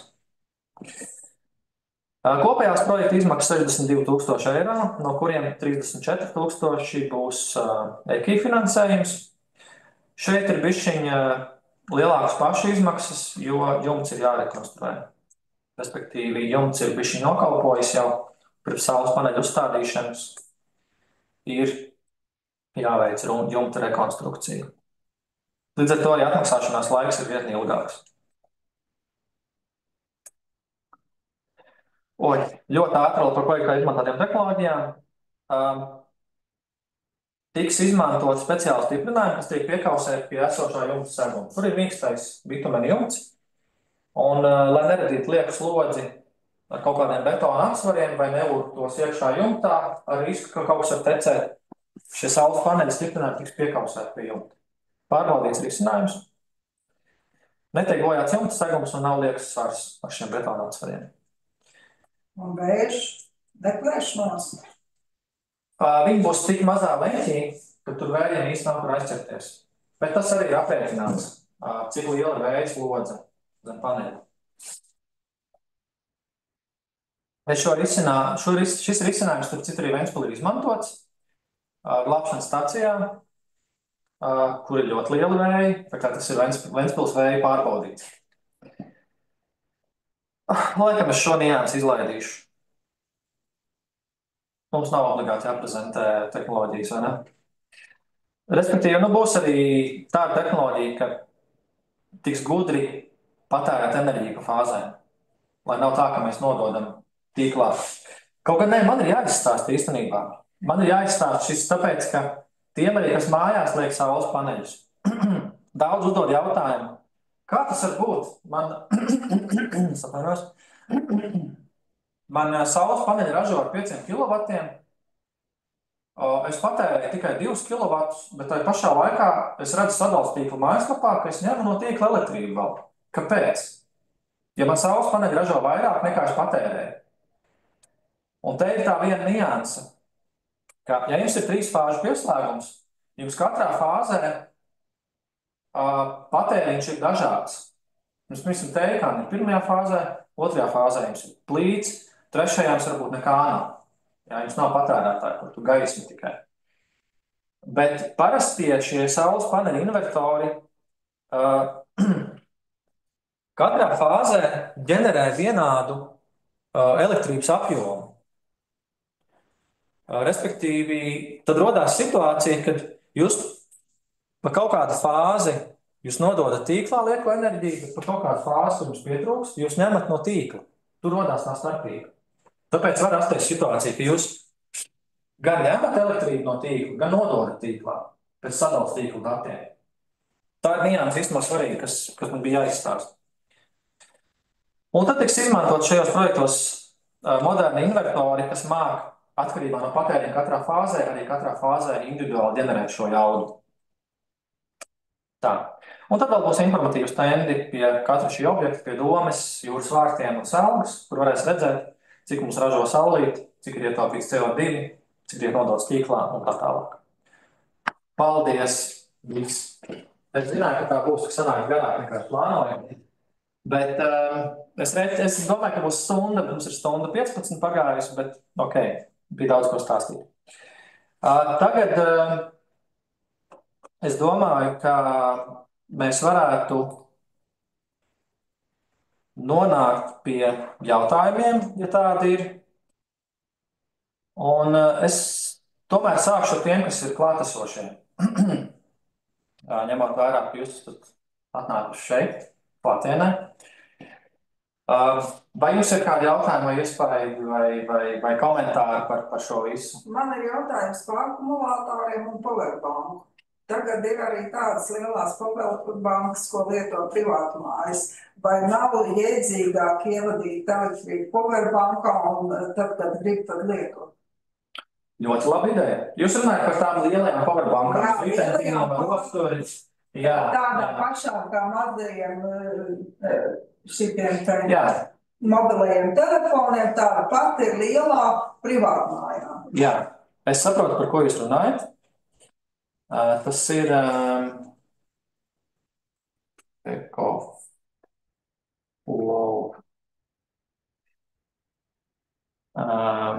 es parādīšu visiem, lai visi zina, par ko jūs runājat. Jūs domājat kaut ko šādu, vai ne? Jā. Es arī parādīšu tiem, kas ir attālināti, lai arī jūs redzat. Mēs runājam par šādu te powerbanku, milzīgu. Ja? Patiesībā tas strādā. Jā. Vienīgais, viņus lādēt varēsiet arī no vienas fāzes tikai. Ja jums ir vienfāzes pieslēgums, tad viss ok. jūs visu to jaudu, visticamāko saule jums dos, jums lādēs akumulators. Bet kāda ir galvenā atšķirība? Šī powerbanka lādēsies neatkarīgi no apstākļiem. Jūs viņu piespraudīsiet naktī, saule neko neražo, jums viņa lādēsies. Jums viņa ņems no tīkla šodien. Jā. Man ir jāvaktē, lai viņi ņem no paneļiem. Jā, to jums izvaktēt būs ļoti grūti. Respektīvi, arī dienā, kad jums ražos paneļi, pieņemsim, paneļi jums ražo tajā brīdī ar 2 kW jaudu, bet šis akumulators no rozetes ir spējīgs lādēties ar 3 kW. Ok, 2 kW viņš paņems no saules paneļiem, bet 1 kW jūs ņemsiet no tīkla. Bet principā tas strādā, jā. Arī šis ir veids, kā jūs varat uzkrāt enerģiju, to, ko jūs paši sarat. Ja man ir atsevišķi tīklu, ka man saules paneļiem ir cits tīkls un Latvijas Energo ir cits tīkls. Jūs domājat to off-grid sistēmu, kad jūs esat neatkarīgi? Nē, man ir 2 tīkli. Man ir gan viens, gan otrs uz vienu fāzi, viens un uz citu fāzi cits. Respektīvi, jums ir 2 pieslēgumi? Jā. Tad atkarībā no tā, kur jūs viņu pieslēdzat. Es viņu pieslēdzu pie paneļiem, un viņš netiek klāts Latvijas Energo. Tik vienkārši tas nebūs. Tur ir jāskatās. Bet principā, ja jums ir vienkārši saules paneļa sistēma mājās, teorētiski tā enerģija nonāk šajā akumulatorā. Jūs viņu pēc tam varat pavēlēt tērēt, jā. Bet atšķirīgi no tā ir tā, ka šeit ir tas, ka jūs neizkontrolēsiet, cik jums paņem no tīkla un cik paņem no saules paneļiem. Tāpēc ir šīs hibrīda sistēmas. Un cik liela izzuduma šī powerbankai? Tur mēs runājam. Mēs par kaut kādu procentu runājam, bet tas nav. Nav būtiski. Nav tāds, kas baigi mūs ietekmētu. Tā, kāpēc man tur ir apstājies? Jā. Bet jā, hibrīda sistēma, tur jau tas akumulators ir pieslēgts pa taisno pie invertoru. Un invertors regulēs, lai jūs tikai to enerģiju, ko jūs saņemat no saulītes, lai jums tikai to lādēt enerģiju baterijā. Un neņemt neko no tīkla. Tur viņš pats to visu regulē. Šī powerbanka... Tā ir sistēma, jeb hibrīda? Nē, tā ir hibrīda sistēma, jā. Tā, ok. Vēl klātesošie? Es uzklausīšu visus jautājumus, nekāds, kas negrib publiski uzdot jautājumu. Jūs varat pagaidīt, kad beigām man pēc man privāti prasīt. Tā, labi, tad es pievēršos... Ja vienam citam man ir vēl viens jautājums. Labi, jautājiet. Tā, ja es pieslēdzu šito te silto grīdu un air condition, tad viņš vienā brīdī dara vienu, otrā brīdī dara otru? Jā, tas ir klasiska kļūda apkuras un desēšanas sistēmās. Kāpēc kļūda? Man arī tā ir. Uz vienmēr silda vasarā. Nē, bet jūs darat to vienlaicīgi, tad tas nav. Jūs runājat par grīdu, kas ir uz elektrisko? Jā, elektriskā. Ja jūs ieslēdzat elektrisko grīdu un arī dzesēju, tad tas nav īsti pareizi, jā. Bet to izdarīt var? Nē. Tādā veidā es noņemu strāvu. Es neatdodu tīklā. Jūs negribat dalīties ar nevienu? Nē, es vienkārši gribu nogriezt tīklu nost, jo tīkls pa maz maksā. Es laikam īsti neizpratu līdz galam to jautājumu. Nē, tad, kad ir augsts, tad es sildu elektrisko grīdu, un tad, kad ir silts, es dzesēju. Jūs runājat, kā izmantot enerģiju, ja? Jā, protams, tā tas arī ir. Nav jau svarīgi, kā jūs viņu izmantojat. Protams, būtu jēgpilni jāizmanto šī enerģija. Nebūtu jēgas tagad kurināt telpas un atvērt logu ziemā tikai tāpēc, lai jūs iztērētu enerģiju. Tas arī nav pareizi, laist pa logā. Labi, varbūt kādam no attālināti esošajiem ir jautājumi. Jūs droši varat... Tā, ir viens jautājums. Es nolasīšu čatā, ir viens jautājums. Atbalstu arī var dabūt, ja es, piemēram, vēlos uzstādīt dzīvoklim, saules paneļus droši vien, jā? Pieņemot, ka es dabūju parakstu no iedzīvotājiem. Cik kvadrātmetrus es varu aizņemt uz jumta, vai tas ir atkarīgs no dzīvokļa lieluma vai no iedzīvotāju piekrišanas? Oi, tas ir tāds ļoti... Tur drīzāk ir jāvēršās pie apsaimniekotāja, lai šo noskaidrot. Es to, diemžēl, nevaru atbildēt, man nav bijusi to pieredze. Tā kā atvainojiet. Juridiski domājamo daļu. Jā? Jā, juridiski. Domājamā daļa, bet tad tas jumts ir sadalīts.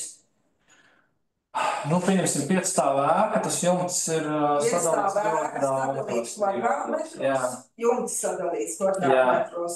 Un tik es drīkstu aizņemt likumīgi.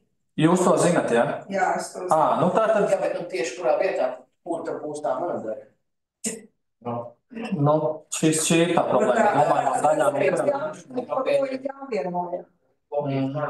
Tas ir lēmums, jā, tas ir pirmkārt apsaimniekotājs, ticamāk jārisina un jāskaidro, jā. Man lūdzu jautāt, es varu jautāt, vai tur ir... Tā, Liņa, vēl viens jautājums, sāku to nolasīšu. Vai pēc saules paneļu uzstādīšanas var nodarboties ar pašnodarbinātību? Ja jūs saņemat šo te EķI finansējumu 5 gadus, pēc tam jūs nevarat. Līdz ar to... Kadreiz mums bija, ka jābūt bija 3 fāzēm obligāti. Privāta māja, ja ir, tad viņai bija jābūt tikai 1 dzīvokļa. Nevarēja būt, ka tur ir 2 dzīvokļi privāta māja, kāda bija kadreiz nosacījuma. Jā, tās nianses ir jālasa projektā, jā, EķI mājaslapā. Juridiskajiem nav. Nē. Šīs EķI atbalsts nav juridiskajiem, tas, ko es prezentēju. Nē, bet tas otrs atbalsts, es sapratu, ka tas ir arī... CFLA? Jā. Manuprāt, ka nē, tas arī bija privāta personām, bet es varu kļūdīties. Kāpēc, kādā sakarā jūras vārtu dome un kancils? Nē, šis ir cits projekts. Šis nav tas EķI projekts, ko es piesaucu pirmīt. Jo šeit ir šeit es runāju par CFL atbalstu privātpersonām un EķI atbalstu privātpersonām.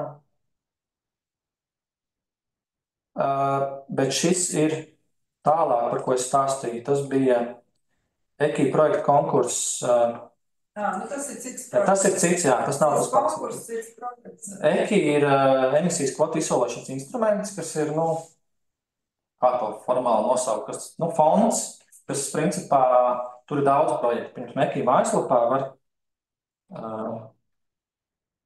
apskatīties. Laikam jau man ir jānošāra ekrāns, lai visi redz. Jākopliet nosakainot. EķI.lv mājaslapā sadaļā konkursi. Šeit redzat, viņi ir vairāki.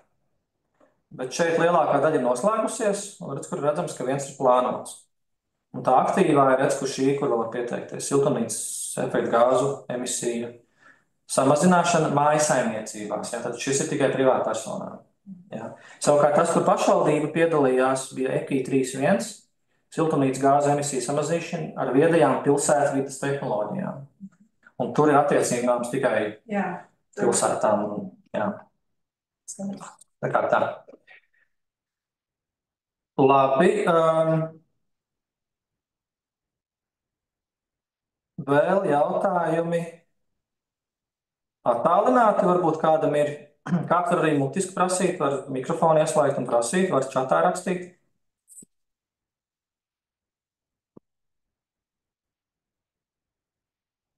Viņi nejautāja, es jautāšu. Jā, jūs jautājat, varbūt kāds tikā uzdod. Respektīvi, tagad sanāk tā pēc šitās jaunās sistēmas, ja man saražo elektrību, ka viss, kas ir liekas, aiziet tīklā.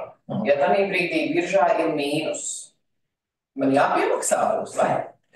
Parasti nē. Loģiski jāpiemaksā, man nebūs aizies par nulēm, vai ne?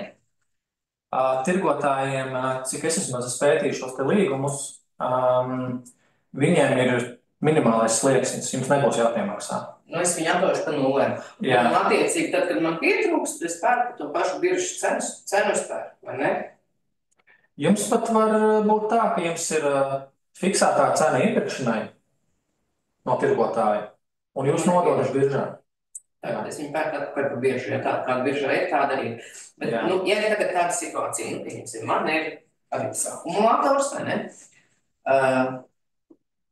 Saule jau spīd,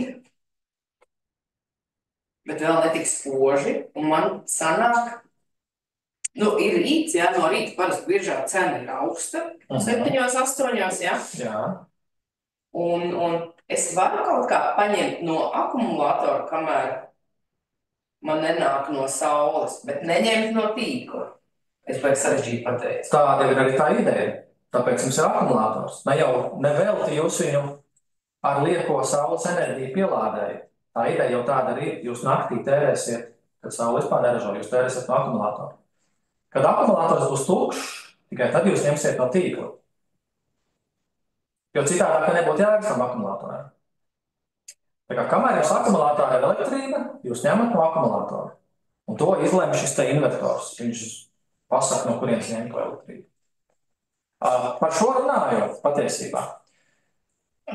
Ir cilvēki, kas neliek saules paneļus, viņi uzliek akumulātoru. Viņi, tad, kad cena ir mīnusā vai nulē, viņi pielāda akumulātoru un tērē, tad ir augstāk cena. Jā, bet es teiktu 5 kW, tas vai kā nav. Tas nav nekas, tiešām, jā. Tas ir maz. Jā. Tas ir, teiksim, tiklīdz jūs iegādājaties siltumsūkni mājās, apkurei, kā primāro apkuri, aizmirstat jūs no akumulatoriem, kur Labi, nākamais jautājums, un pieņemsim, es tagad tērēju tikai to sauli, ja? Man taču saglabājās visi sadales, pievades, visas jaudas nodrošinājumi, visi tie maksājumi, taču man paliek neatkarīgi, vai ne? Jā, un tas ir lielākā daļa, principā, no tā maksājuma, ko mēs maksājam. Nē, jūs to, kas saule jums saražo un to, ko jūs varēs patērēt, jums tur nav spēkā sadals un pārvaldes maksas. To jūs varēs patērēt no invertora, pa taisno. Sadala un pārvade strādā tikai vienā virzienā, tad, kad jūs ņemat no tīkla, jā, kad iziet savu skaitītāju virzienā no augšas uz leju uz jūsu māju. Kad es dodu viņiem? Tad nav sadala un pārvade. Kā viņam gan ir? Nē. Kurš patērē uz leju? Tālāk jūs teicāt par tiem dakstiņiem, ja? Kāda viņiem ir stiprinājuma? Viņi kaut kā stiprinās, vai viņus liek uz jumta, tos dakstiņus? Tāpat kā dakstiņiem, kaut kas līdzīgs. Katrs tā līdzīta, viņi liekas tā kā dakstiņš. Viņi ir patiesībā diezgan plašā klāstā, tā kā stiprinājumi var atšķirties. Bet principā, jā, viņi ir grādi. Tagad rāda arī tādus, kur vienkārši izrūlē tādu paklāstu celību. Jā, bet viņi nav efektīvi. Viņi ir neefektīvāki nekā tie monokristāli cietie paneļi. Es saprotu, ka tur stikla nav. Tur nav. Kā viņu pasargā no, teiksim, lidojoša šīfera vētras laikā? Bet tie lokanie nav paredzēti patstāvīgā lietošanai. Viņi ir paredzēti, nezinu, kempingā jums vajag elektrību. Jūs viņu izrūlējat, tāpēc viņi ir rulējami. Reklāmās, ka viņš pie sienām rulē arī klāt. Bet jā, ir kur uz pasaules līmenī. Jā. Es klausījos, tad, kad vērās vaļā visas šitās programmas, es arī klausījos, kas viņu varam, vai kas tur viņi bija organizējis. Viņi uzsvēra, ka saules paneļi savu jaudu sāk zaudēt jau pie 7-10 gadiem, ka viņiem mazinās jau. Patiesībā mazinās jau pirmajā gadā. Nē, bet tā ievērojamāk jau atlikusī jauda, tad tiem paneļiem ir kaut kādi 30% tikai. Kurš to stāstīja? Ministrija organizēja to lekciju. Jebkura saules paneļa specifikācijā, ko es esmu pētījis, pirmajā gadā vislielākais zudums ir, tur mēs runājam par 0,5 vai 1%. Pārējos gados tas zudums ir diezgan lineāri.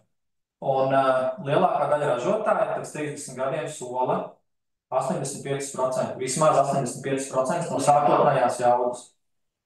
Šis ir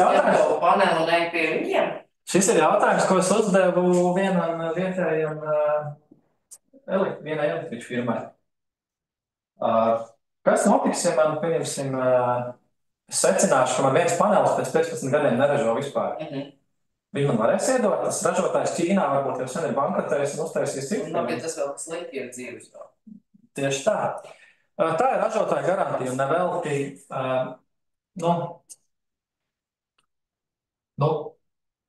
vienā no pirmajām slēdiem es teicu, ka saules paneļi jau mums ir diezgan ilgāk, jau kāds 70 gadus. Pierādīt, ka tas ražotājs, tad ir jānotiek 25 gadus priekš, es nezinu, ko es pasaku. Viņiem ir tehniskajās specifikācijas raksturīgums, viņi to garantē, kā ražotājs. Jā, un ja viens panelis kaut kas vai sasitās vai izdeg vai kas, tad visa paneļu sistēma aiziet pa pieskaru. Nē, tāpēc šo posmu. Varbūt nemainīt ir modernās paneļos, ja ir tāds saucamās bypass diodes, kas pārslēdz pa taisno. Viņi ir savienot virknē, ja paneļi, un viņi izslēdz to vienu paneli ārā. Es biju domājis, ka bija pagājušā gada augustā, ka tā trakā krusta bija, kas, ir sasapjus to paneli, un tad paņem to vienu paneli nomaini un viss. Nē? Nē, var nomainīt, protams. Nē, es domāju par to, ka jūs teicāt, ja skurstenis met ēnu uz vienu paneli, tad visi sāk tur. Jā, tā ir šī paneli, jā. Ja krusta sasit vienu paneli, tad nav tā efekta. Krusta jau visticamāk sasitīs to stiklu, tikai viņš turpinās ražot. Visticamāk. Jo tas stikls ir tikai aizsargs viņam virsū. Tas, kas ražo elektrību, ir tā plānā, tumša zilā plēdīt, kas ir iekšā zem tā stikla. Jā. Bet viņš, protams, nebūs ar tik izcelīgs. Tur uzskatīs sniegs, viņam vairāk stikls var, ielūst. Vienkārši jāuzliek cits bruņu stikls.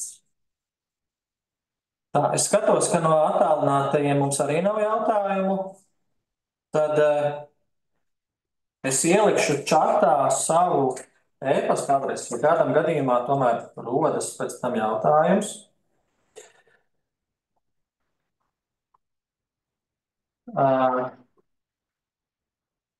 Bet ja akumulātori runā, ka vajag droši. Ja kādam ir jautājums, droši pēc tam e-pastā man rakstīt. Kā kur akumulātori? Mēs, protams, redzam arī, ka uz ielām deg elektroauto, un visbiežāk tie ir Ķīnas elektroauto. Kā jūs domājat, kur tos akumulātorus ražo? Ķīnā? Jā, bet ir jau dažādas kvalitātes kontrolas un dažādas kvalitātes akumulātori. Ir Eiropā, tāpēc arī ražo akumulātorus.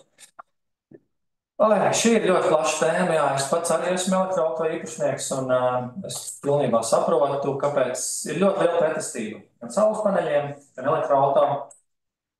Daži to asociē ar to vides kaitīgumu. Man bija nodarbība pirms pāris gadiem par elektroauto arī, kur bija mītu atspēkošana un tā. Es labprāt novadītu varbūt vēlreiz, ņemot vērā, ka jau ir pieredze gandrīz 4 gadus elektroauto. Protams, ka ķīniešu auto, viņi deg un viņiem pievērš pastiprinātu uzmanību, bet statistika rāda, ka iekšzemes dzinēja auto nodeg statistiski vairāk nekā elektroauto. Šodien bija ziņās, ka Vācijā vairs neļaus ar elektroauto braukt pazemes stāvvietās. Jā, tas ir dzirdēts pat, ne tikai Vācijā, bet vēl Tas ir daļai, jo viņas nevar valsts PR, melnais PR, lai samazinātu Ķīnas preces. Mūsdienu pasaule ir ļoti sarežģīta, es teikšu, visādos līmeņos, gan ekonomiski, gan ģeopolitiskos. Mums šobrīd nav stāsts, mums par tiem paneļiem, bet īstenībā es tā sapratu, ka vegā jēga, Teikšu godīgi, kopš pagājušajā gada privātpersonām, kopš pagājušajā gada aprīļa, kopš es nevaru pieteikties ar neto uzskaitai, tā jēga nav tik liela, visam noteikti. Es jau tad apsvēru to domu, vai man vajag, vai man nevajag. Un tad es šaubījos, bet šoreiz laikam. Jā. Man jums ir jāsaka godīgi, es neesmu nekāds lobisks, kas lobē. Jūs netirgojat tos paneļus, ja? Nē, es netirgoju. Nē, man visvairāk samulsināja tās fāzes, ka tur uz tās vienas fāzes, un ja ir 3 fāzes, tad viņš vienmērīgi sadala, un tad būtībā, kas notiek tad, ja man ir 3 fāzes. Jā, ja jums ir klasiskais invertors, tad vienkārši var rasties šīs situācijas, ka jūs gan ņemat, gan nodokļu tīklā. Tas man galīgi neiepriecināja. Jā, bet... Nododot arī, ja elektrība biežā maksā 510, es jau par visiem 10 nevaru nodot, pat no manas spēka mazāk nekā biržas cena. Visticamāk, pērku biržas cena, tad būs komisija kaut. Jā, kaut kā man liekas, kaut kas stāv prātā, ka kaut kādiem 2 centiem mazāk apmēram nekā. Bet, parastā komisija ir ar 1 vai 2 centiem, jā. Ir dzirdēts pat 4 centi. Jā. Un, ja elektrības cena tajā brīdī 3 centi, jūs 4 samaksājat komisijā, bet mīnusā viņi nevarot ņemt, vismaz cik es zinu. Viņi nevar no jums tā kā prasīt, lai jūs maksājat, jūs nododat viņai. Tā elektrības tirdzniecība vispār diezgan interesanta lieta. Man fascinē tas, ka jūs varat, pieņemsim, tagad mēs esam ārpus paneļa tēmas, jūs varat Enefitā piemaksāt par pakalpojumu, kas maksā 1 eiro mēnesī vai 2 par to, ka jūs saņemsiet tikai un vienīgi zaļo enerģiju. Man nav kāds zaļo vai zilo. Ne jau tur tā problēma, ka jums vienalga vai nav vienalga, bet elektrības pienāk par tiem pašiem sadales tīklu kabeļiem. Kur tad viņi sadalās, kur ir zaļā enerģija, kur ne? Tas ir vienkārši marketinga triks. Es saku, melnais PR un visādi. Jā. Labi, paldies jums par ierašanos. Paldies arī tiem, kas attālināti. Es vēl, ja kāds te būšu vēl pāris minūtes, kas vēl ir kaut ko uzdot, kādu jautājumu, var palikt pieslēguši. Jūs varbūt kaut kas tomēr mainīsies, kāda doma runāt, kaut kas varbūt ies atpakaļ uz to veco sistēmu, atvērsies kādu jaunu programmu kādu. Uz neto uzskaiti? Nē, tas vajag neizdevīgi. Padomājiet loģiski, jūs vasarā nododat enerģiju, ka tā ir ļoti zema cena. Un ziemā jūs viņu ņemsiet, ka biržas cena ir 20, 30, 40 centi, jūs ņemsiet arī bez maksas atpakaļ. Kādam ar to ir jāmaksā. Tā kā tas nevarēja ilgstoši strādāt. Bet man personīgi bija ļoti liela vilšanās, ka es saules paneļus uzliku 2021. gadā, kad esam parādījos arī šeit programma. Un jau pēc gada valsts paziņo, ka likvidēs neto norēķinu sistēmu. Un es investēju saules paneļos, es rēķinos, ka man kalpos 25-30 gadus, un man pēc gada jau pasaka, ka piedodiet, šī programma nebūs, neto uzskaitos nebūs. Un tur parādās ļoti liela pretestība, visticamāk, tur bija arī iesaistīts tas, ka ļoti daudziem bija šis efektīvi finansējuma valsts, 5 gadu monitoringa periods. Pie tam līgumā ierakstīts, ka ja jūs izvēlējāties neto uzskaitas sistēmu, jūs uzreiz izpildāt visas prasības par pašpatēriņu. Tāpēc viņi pagarināja šo programmu līdz 29. gadam, bet, kā jūs teicu, jā, varēja pieteikties uz pagājušo gadu attīrību. Bet salīdzinoši, jums arī mājās, jūs teicāt, ir siltumstūkums, jā? Pagājušais mēnesis, kas mums bija aprīlis, saule jau kaut ko ražoja. Ražoja diezgan labi jau kopš marta. Jā, ja nav noslēpums, kāds rēķins jums pienāca? Man jau labi kalpā. Tas ir vēl. Labi. Es absolūtos skaitļos nevaru pateikt, bet es varu salīdzināt ar kilovatus jūs notērējāt, vai kā? Es varu salīdzināt kilovatus gadā, man viena atpūs sezonā bija 4000 kilovatus. Kas ir atpūs sezonā? Es jau sāku septembra vidu, oktobrī, līdz vēl tagad. Pieņemsim, novembris, decembris, janvārs, februārs, mārts, aprīlis, pusgads 4000. Labi. Tas ir tagad pēc šitās jaunās sistēmas, kad jūs jau... Nē, mēs runājam par patēriņu par rēķinu. Nē, patēriņš. Patēriņš jūs jau tagad tērējat tikai to, ko jūs, jums uzskaitās tas, ko jūs ņemat no tīkla. Tas, ko jūs saražojat, tas jums neuzskaitās. Redziet? Tas, ko es saražoju, es daļu patērēju pašpatēriņā, daļu es nodod vēl neto uzskaitu. Jā, bet viņš jau neuzskaitās jums pie rēķina, par ko jums būtu jāmaksā. Viņš rēķinā uzrādās, neuzrādās. Nē, tas tikai tas, ko jūs pērkat. Pārņemu no tīkla, jā, un plusam vēl norēķinās no tā tas, ko esmu nodevis tīklā, jo man ir neto uzskaitas sistēma. Tātad viņam jāsamaz tiem kilovatiem būtu jāsamazinās ievērojami, salīdzinoši ar to periodu, kad jums... Bet man nav tik jaudību saules paneļu.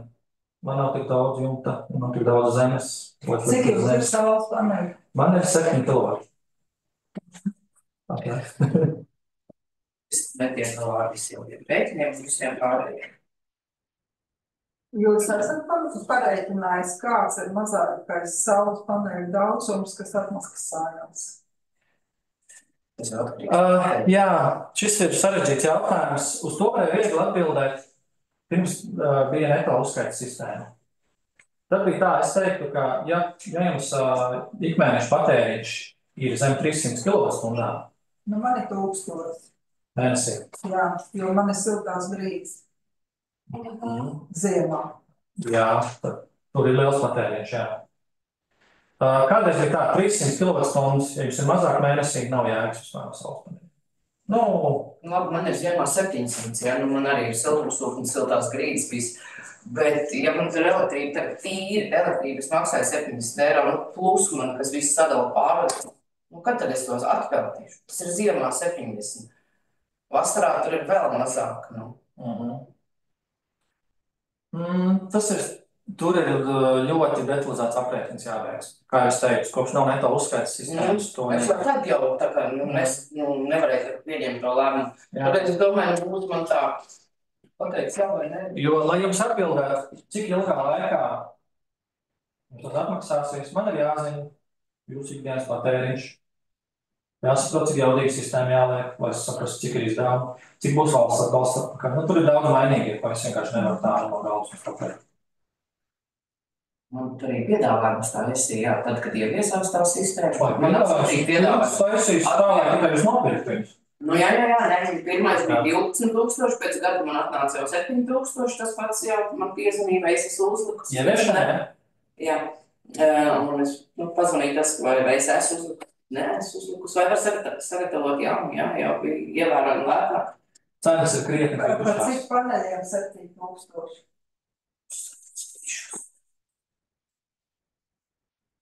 Tā, ja man nav jautājumu, droši jūs varat. Es jūs neprotu. Es arī nedēļu. Tas bija pagājušā.